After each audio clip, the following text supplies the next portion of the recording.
makna kalamul Imam Al-Ghazali rahimahullah wa nafa'ana bi'ulumih. Kemudian pada setiap hewan dan tumbuh-tumbuhan itu ada keajaiban, dan ada beberapa keajaiban yang khusus yang tidak bersyarikat padanya yang lainnya. Setiap binatang dan tumbuh-tumbuhan itu masing-masing ada mempunyai keajaiban, yang mana keajaiban itu kada didapat pada binatang dan tumbuh-tumbuhan yang lain.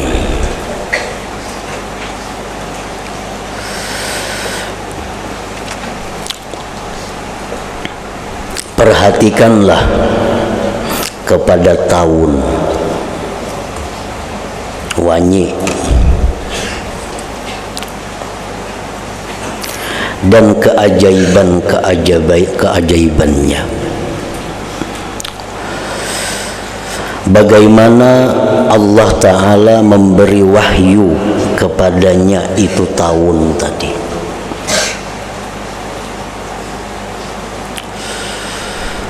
Sehingga ia membuat rumah di gunung-gunung, di pohon-pohon, dan di tempat-tempat yang dibikin oleh manusia. Bagaimana dia bisa membuat rumah itu adalah melalui ilham Allah kepada tahun, kepada wanyi tadi. Dan bagaimana dia mengeluarkan dari air liurnya lilin dan madu.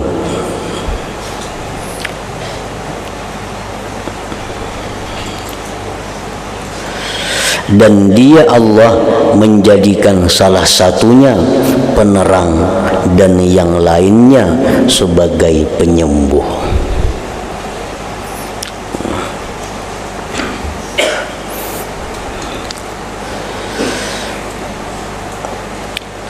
Jadi apa yang keluar dari tahun itu dijadikan Allah sebagai penerang, orang maulah lilin, dan dijadikan Allah sebagiannya lagi sebagai madu yang menyembuhkan dari berbagai macam penyakit. Di dalam banyak hadis Rasulullah sallallahu alaihi wasallam, beliau mencontohkan bahwa manusia itu seperti tahun. Maksud manusia itu adalah manusia yang beriman itu seperti tahun, seperti wanyi. Karena di dalam wanyi itu banyak hal-hal yang mestinya jadi contoh oleh kehidupan manusia. Andai kata manusia itu mau berpikir, mau melihat tentang bagaimana itu wanyi tahun tadi. Seperti dari liurnya itu keluar lilin, dan lilin itu adalah menerangi. Dan lagi keluar dari mulutnya itu madu. Madu itu penyembuh segala macam penyakit. Nah, demikianlah hendaknya apa yang keluar dari mulut manusia itu hendaknya seperti tahun itu, bisa memberikan petunjuk, penerang jalan bagi orang-orang yang berada dalam kegelapan, bisa memberikan petunjuk arahan kepada orang-orang yang berada dalam kebodohan, dan bisa juga apa yang keluar dari mulut manusia itu adalah merupakan penyembuh atau pelipur lara bagi manusia-manusia lain yang sedang dalam keadaan resah, dalam keadaan gundah. Nah, jadi itu Rasulullah mengibaratkan bahwa orang yang beriman itu seperti tahun, seperti wanyi. Dan lagi dicontohkan bahwa wanyi itu adalah binatang yang mengerti, binatang yang pintar. Namun kita tahu hanya pintar itu pelanduk, kancil. Padahal ada yang lebih pintar dari pelanduk itu, wanyi. Dan pelanduk tuh mau bunguli orang. Kayak pelanduk jangan lakukan ya. Tapi kalau kayak wanyi, kayak tawon, nah itu dipuji. Karena kecerdikannya ini tawon lain dengan kecerdikannya binatang lain. Kecerdikan tawon ini adalah antara lain, dia selalu memikirkan akibat. Tawon itu selalu memikirkan akibat apa kalau dia melakukan ini. Itu pun satu kecerdikan daripada tawon yang mesti dicontoh oleh manusia. Sebelum kita memperbuat sesuatu, sebelum kita mengatakan sesuatu, kita hendaknya pintar berpikir bahwa ini akibatnya apa. Akibatnya apakah menguntungkan bagi agama, apakah menguntungkan bagi iman, apakah ini akibatnya membawa ke surga, apakah ini akibatnya menerangi hati, apakah ini akibatnya membawa ke neraka, apakah ini akibatnya kita berdosa. Nah, orang-orang yang beriman hendaknya memikirkan awakib, akibat dari segala sesuatu. Dan itu adalah merupakan gawiannya, perilakunya tawon tadi.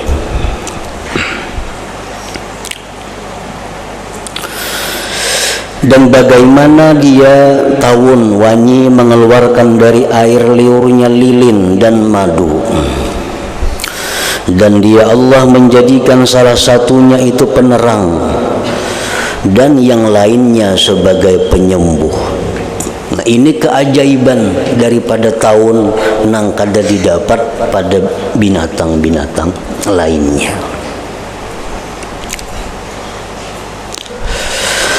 Kemudian jikalau kamu memperhatikan keajaiban-keajaiban urusannya si tawon ini,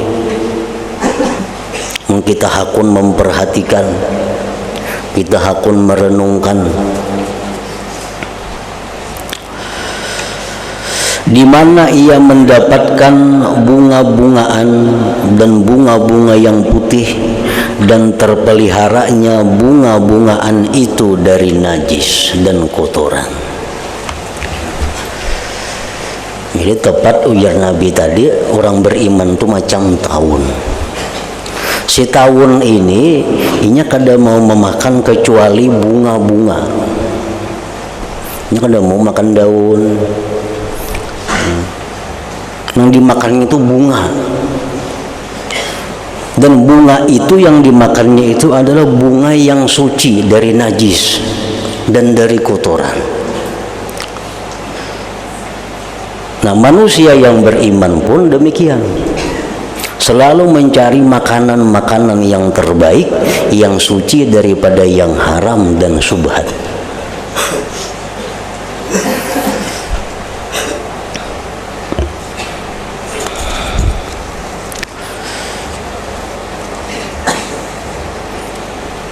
Bahkan ada peraturan di dalam tahun itu, dalam undang-undang pemerintahannya wanyi itu, bahwa siapa-siapa memakan barang-barang yang kotor, bunga-bungaan yang najis, itu akan dihukum dan bisa dibunuh oleh rajanya.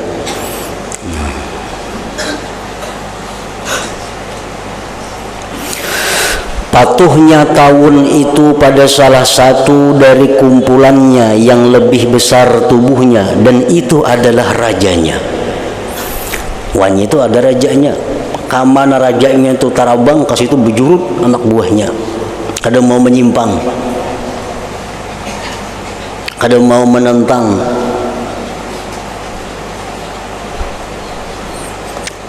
Dalam istilahnya yaksub ngarannya rajanya itu. Raja tawon ini. Jadi seluruh anak buahnya ini taat dan patuh kepada rajanya itu. Nah, Nah demikianlah mestinya orang yang beriman itu mentaati dan mematuhi kepada pemimpinnya. Sekalipun ujar Nabi, yang memimpin kalian itu adalah seorang budak dari Habasyah.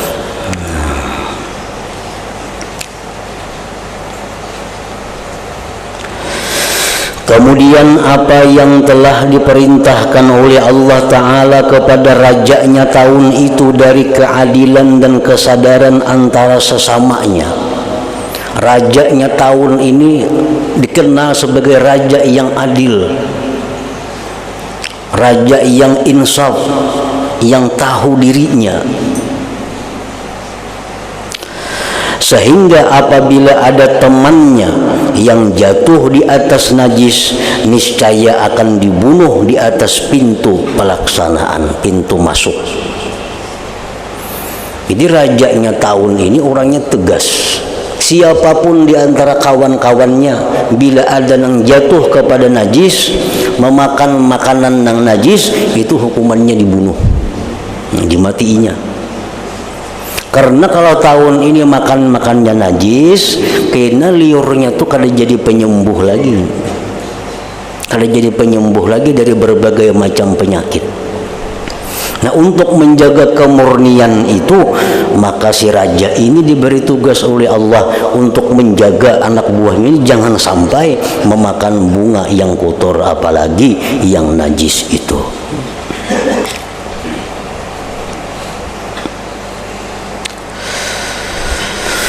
Maka kamu memutuskan daripadanya itu akan suatu keajaiban, lagi penghabisan keajaiban. Kalau kita mau tafakur, mau merenungi bagaimana keadaan wanyi ini tuh, niscaya kita akan menemukan keajaiban Allah Subhanahu wa Ta'ala.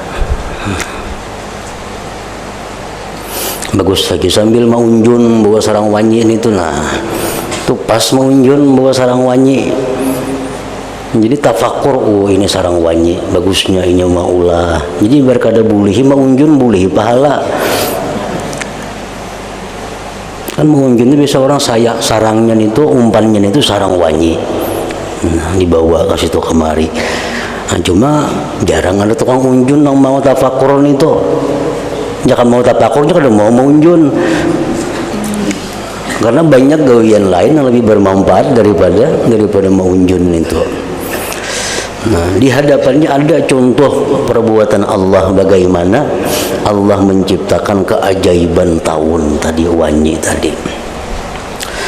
Nah, amun kita mau memikirkan itu, mau tafakur itu, kita akan menemukan keajaiban. Nah, tafakur yang membuahkan kita mengagungkan Allah, tafakur yang membuat kita takjub terhadap perbuatan Allah, tafakur yang membuat kita ini kagum dengan perbuatan Allah, maka tafakur itu diberi nilai pahala oleh Allah lebih banyak daripada ibadah kita setahun. Pada riwayat lain 70 tahun ibadah kita. Nah, orang-orang yang berilmu, orang-orang yang berpengetahuan, ibadah mereka itu secara zahir sedikit, tetapi pahalanya besar. Karena ia tahu ini ibadah-ibadah yang inti, ini ibadah-ibadah yang kelasnya mahal. Nah, seperti contohnya tafakur tadi. Kalau kita tafakur yang demikian, akhirnya kita memutuskan mengucap subhanallah, maha suci Allah Subhanahu wa Ta'ala. Kalau kita memandang wanyi, memandang madu, memandang lilin, kita pandang bagaimana bisa demikian, yang ujung-ujungnya kita mengucapkan subhanallah, maha suci Allah.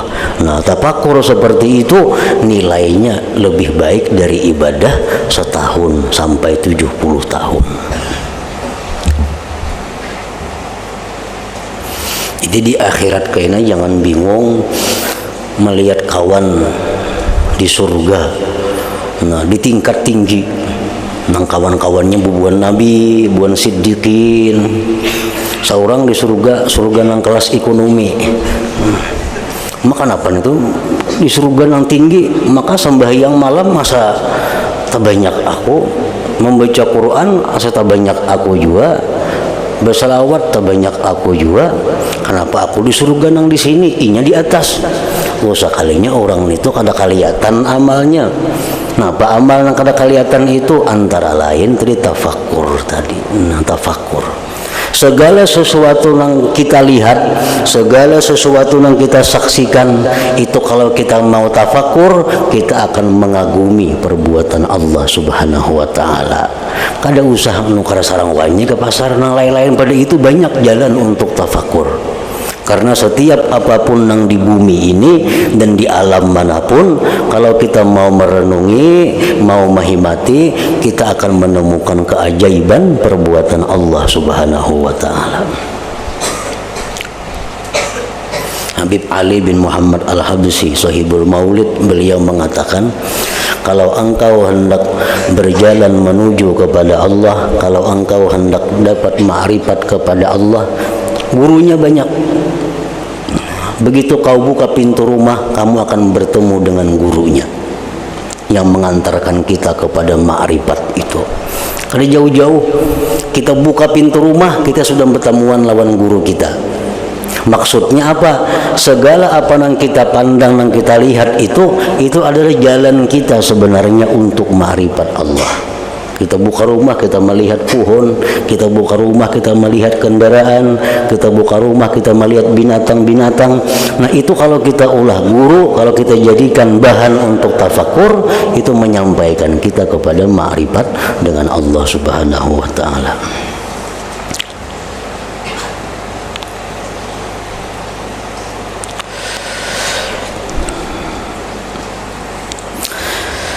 Nah, jadi kalau kita mau memikirkan, maka kita akan menemui keajaiban, penghabisan keajaiban.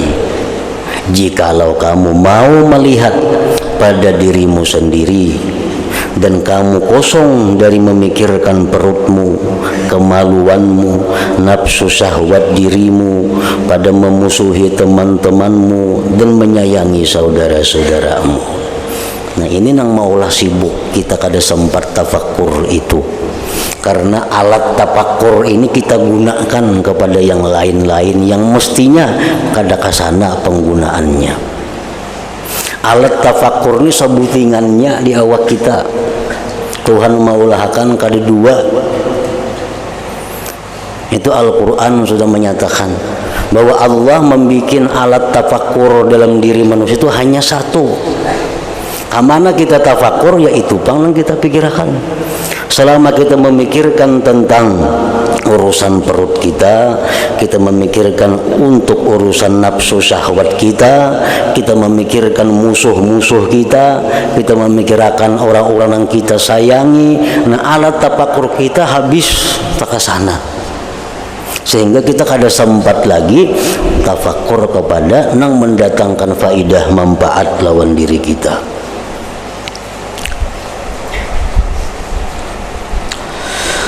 Kemudian tinggalkan semuanya itu darimu dan perhatikanlah kepada tahun itu, membangun rumahnya dari lilin dan pilihannya dari sejumlah bentuk-bentuk yang persegi 6.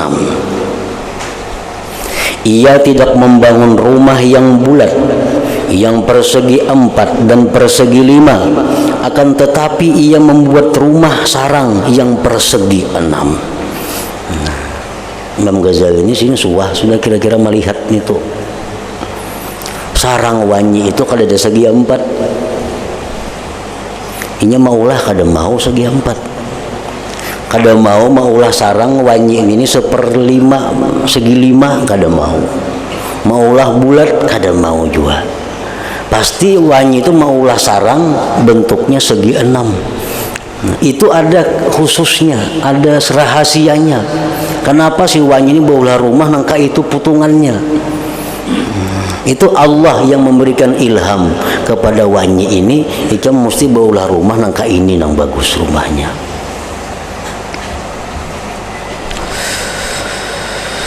yang pindik pemahaman para insinyur untuk mengetahuinya. Namun sekadar insinyur nang sekolah lawan manusia aja kada tahu rahasianya. Kenapa wanyi itu bila beulah sarang hingga segi 6? Kalau kada insinyur nang ulahan Tuhan maka nang hanya tahu rahasianya itu. Khasiatnya adalah bahwa bentuk yang terluas dan yang paling meliputi ialah bulat. Bulat itu paling luas sudah. Dan yang menyerupai pada bentuk bulat. Sesungguhnya bentuk yang persegi 4 akan keluar daripadanya sudut yang sia-sia. Namun segi 4 kan ada ujung-ujungnya itu kada-kada ditempati. Nah segi 4 karena ujung makin halus, ujung-ujungnya ada tempat kosong artinya. Dan bentuk tahun itu bulat memanjang. Tahun wanyi itu bulat memanjang. Maka ditinggalkannya bentuk yang segi 4. Segi 4 itu kada cocok yang diulah rumah, awaknya kada sesuai. Sehingga tidak sia-sialah sudut-sudut itu. Lalu sudut itu tetap kosong. Amun segi 4 tadi ada nang kosong sudut-sudut itu. Kemudian apabila rumahnya itu dibangun dalam bentuk yang bulat, niscaya tinggallah di luar rumah itu ada beberapa lubang yang sia-sia. Karena sesungguhnya bentuk yang bulat apabila dikumpulkan, niscaya ia tidak terkumpul dengan teratur. Bulat itu bujur pang, luas dalamnya, kada ada sudut. Tapi bulatnya amun disusun nang bulat-bulat banyak puangnya. Nah, nang segi 4 tuh bujur amun disusun rapat, tapi di dalam segi 4 tuh ada kosongnya, sudut-sudutnya. Kalau bulat ini dalamnya tuh bujur luas, kada ada sudut. Tapi amun bulatnya 4-5 biji disusun ada celah, ada mau rapat. Kayak apa aja nang bulat tuh susun lah intalo tuh mau rapat, kada mau rapat, kada mau teratur. Dan tidak ada bentuk dalam bentuk-bentuk itu yang mempunyai sudut-sudut yang mendekati pada meliputi kecuali dari yang bulat, kemudian teraturlah sejumlah daripadanya, di mana tidak tinggal lagi sesudah berkumpulnya itu suatu lubang pun kecuali yang persegi 6. Nah, yang persegi 6 ini ujar Sidin di dalamnya luas, sudutnya kawa diisi dan diatur di luar pun bagus. Dan inilah khasiatnya bentuk ini rumah si wanyi tadi.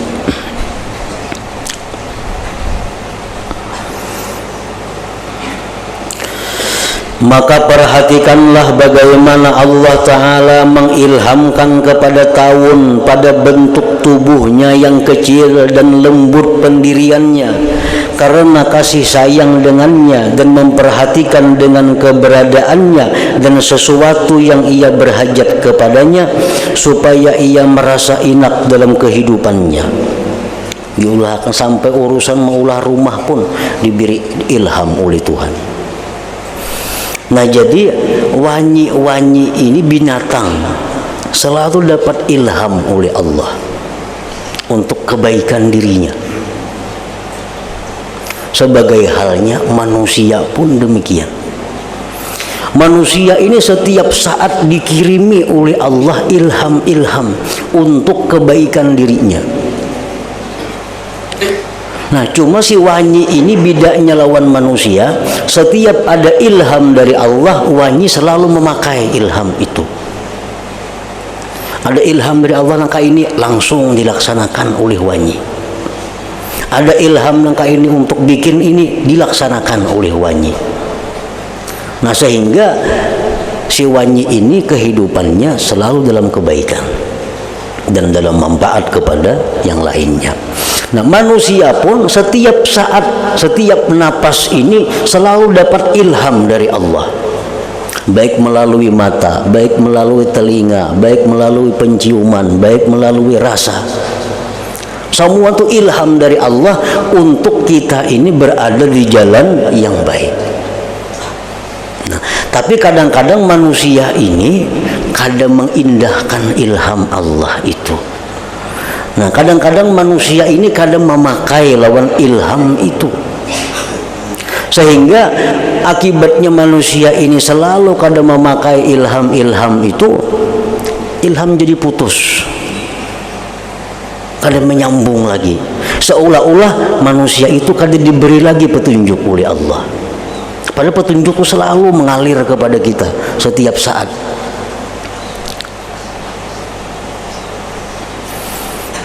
Sampai 3 kali aja kita kadang memakai itu, kadang mau lagi inya datang.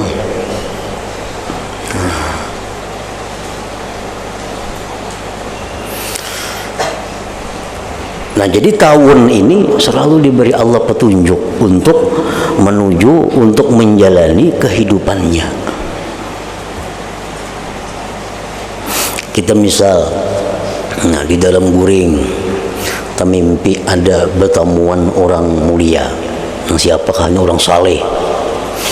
Nah, orang saleh ini datang dalam mimpi kita, misal menyuruh kita, ikam jaka ka ini ha. Itu mimpi contohnya. Bangun guring kita sadar, oh tadi aku mimpi pertemuan orang saleh, si Anu, si Din tadi nyuruh aku ini. Nah, kadang kita pakai, kadang kita indahkan. Nah, padahal itu adalah satu umpan dari Allah agar berkelanjutan. Nah, jadi datang kepada kita mimpi itu, ikam hendaknya laksanakan ini. Kada kita pakai. Kayaknya datang pulang lawan ke dalam mimpi kita bertemuan siapa pulang orang-orang saleh nyuruh kita, ikam jangan angka ini, kada usah. Kada kita pakai. Nah, sawat 2-3 kali kita kada memakai itu, kita kada akan dijumpai lagi oleh orang saleh di dalam mimpi itu.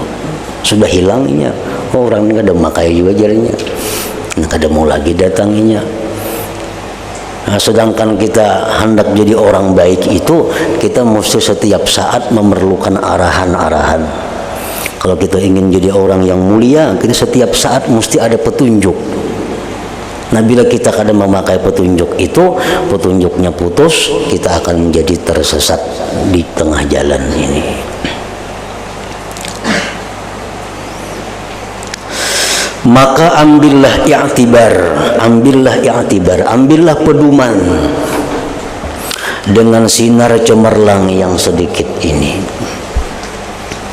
dari hewan yang terpandang hina. Kan tawon tuh hina kelihatannya. Ambillah contoh dari hewan yang terpandang hina ini.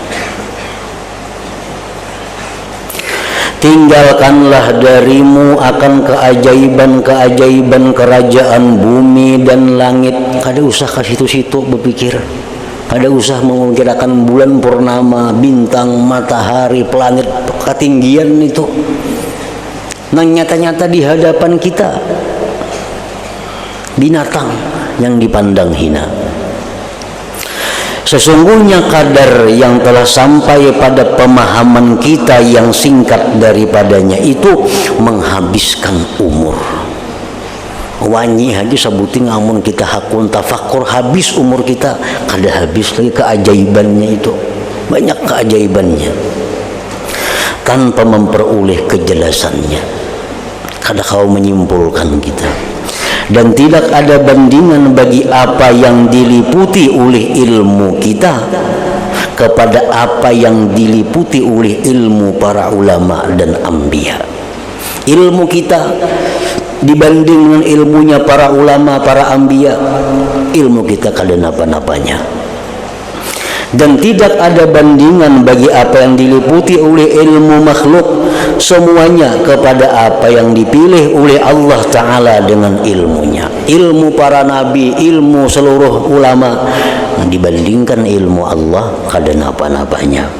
Bahkan setiap apa yang diketahui oleh makhluk tidaklah berhak untuk dinamakan ilmu di sisi ilmu Allah Ta'ala. Kayak apapun orang itu pintarnya, hebatnya, luasnya dibandingkan kepada ilmu Allah, orang ini berhak disebut kadaba ilmu. Nah, daripada sedikitnya ilmu yang ada pada manusia yang sangat pintar tadi.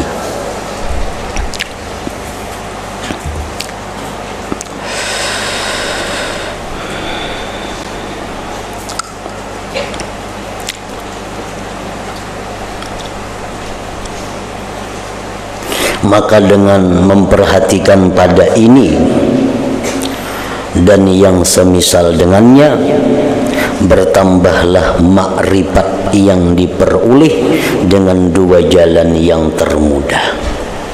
Kan jalan yang termudah untuk makrifat kepada Allah itu adalah jalan melalui af'al.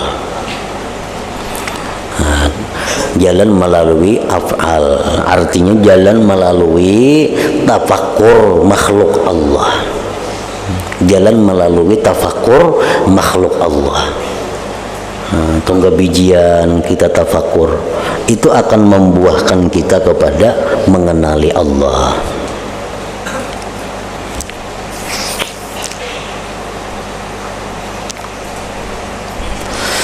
Maka dengan memperhatikan pada ini dan yang semisal dengannya, bertambahlah ma'rifat yang diperoleh dengan dua jalan yang termudah. Dengan bertambahnya ma'rifat, maka bertambahlah cinta kepada Allah itu. Makin kita banyak tahu tentang kehebatan Allah, makin kagum kita kepada Allah, makin cinta kepada Allah.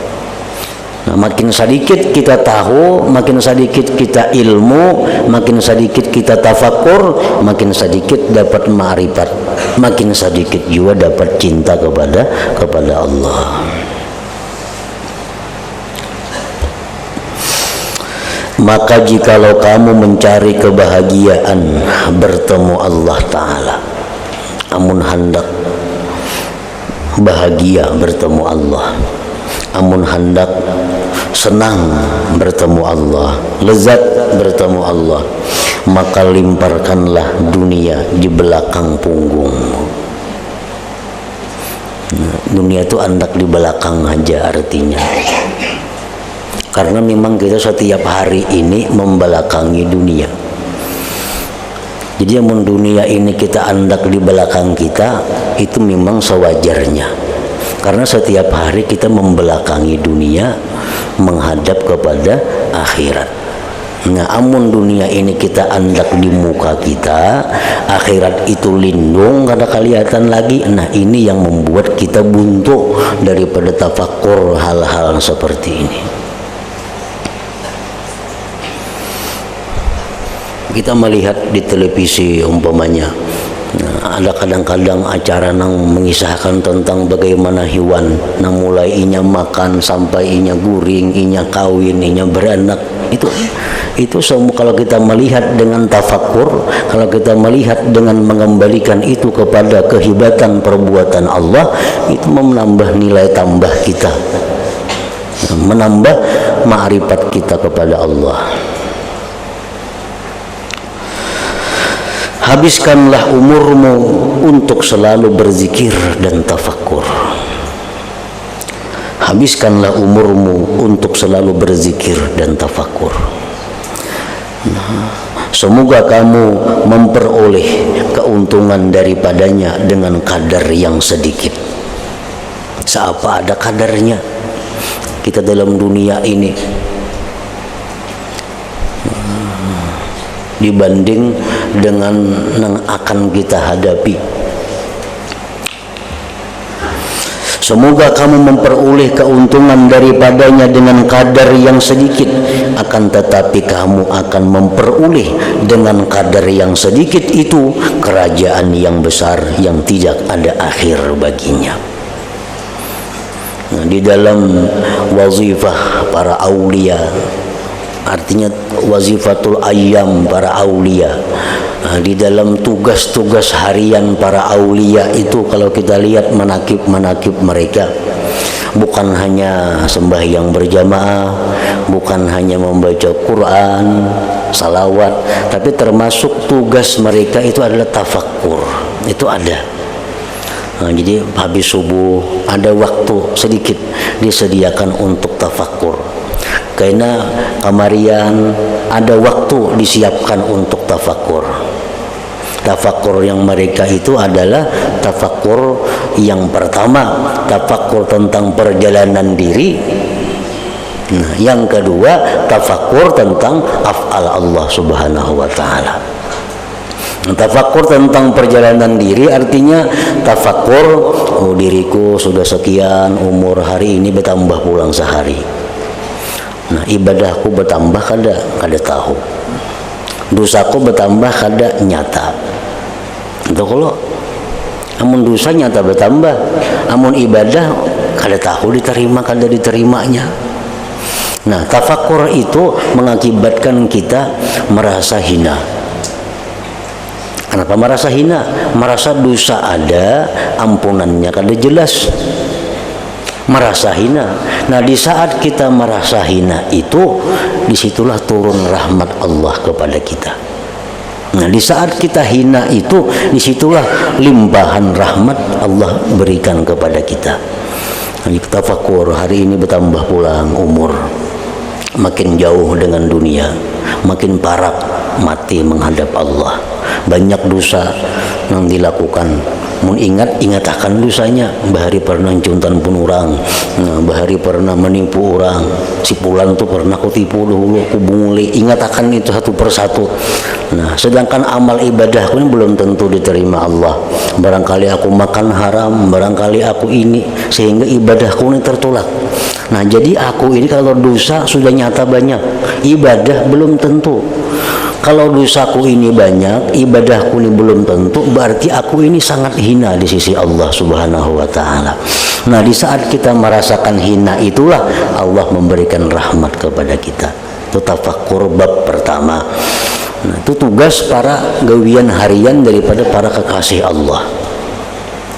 Nah, hanya tafakkur imbah itu tafakkur tentang kaitan tafakkur matahari, tafakkur ayam, tafakkur pohon, tafakkur macam-macam. Nang akhirnya itu mengagumi ciptaan Allah Subhanahu wa taala, menetapkan bahwa Allah itu maha dahsyat, bahwa Allah itu maha hebat, bahwa Allah itu maha segala-galanya. Nah, ini tafakkur yang macam itu, iba nilainya sedikit kelihatannya mudah, tapi nilainya di sisi Allah sangat besar. Nah, kemudian penjelasan sebab berbedanya manusia pada cinta kepada Allah.